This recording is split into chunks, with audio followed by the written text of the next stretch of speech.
Moby Dick Chapter 121. Midnight. The forecastle bulwarks. Stubb and Flask mounted on them, and passing additional lashings over the anchors they're hanging. No, Stubb, you may pound that not there as much as you please, but you will never pound into me what you were just now saying. And how long ago is it since you said the very contrary? Didn't you once say that whatever ship Ahab sails in, that ship should pay something extra on its insurance policy, just as though it were loaded with powder barrels aft and boxes of lucifers forward? Stop now. Didn't you say so? Well, suppose I did? What then? I've part changed my flesh since that time, why not my mind? Besides, supposing we are loaded with powder barrels aft and lucifers forward. How the devil could the lucifers get afire in this drenching spray here? Why, my little man, you have pretty red hair, but you couldn't get a fire now.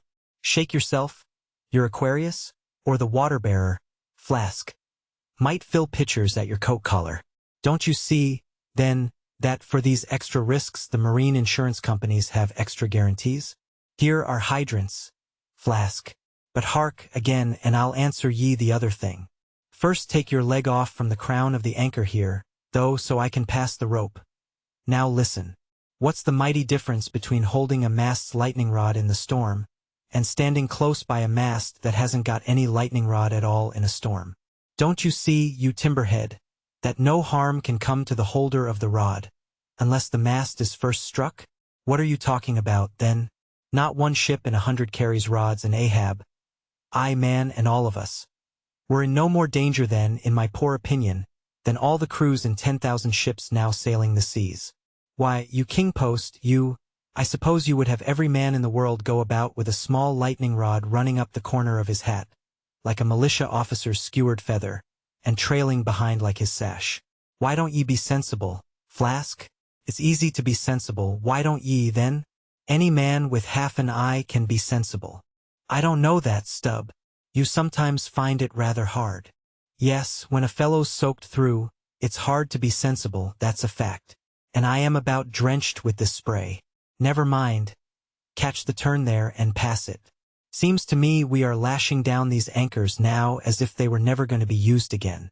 Tying these two anchors here, Flask, seems like tying a man's hands behind him.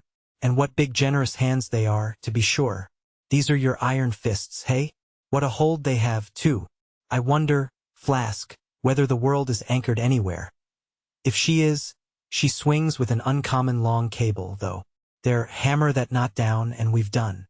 So, next to touching land, lighting on deck is the most satisfactory. I say, just wring out my jacket skirts, will ye? Thank ye. They laugh at long togs so, Flask. But seems to me, a long-tailed coat ought always to be worn in all storms afloat. The tails tapering down that way serve to carry off the water, d'ye see. Same with cocked hats. The cocks form gable-end eave-troughs, Flask. No more monkey jackets and tarpaulins for me. I must mount a swallowtail and drive down a beaver. So, hullo! Phew! There goes my tarpaulin overboard.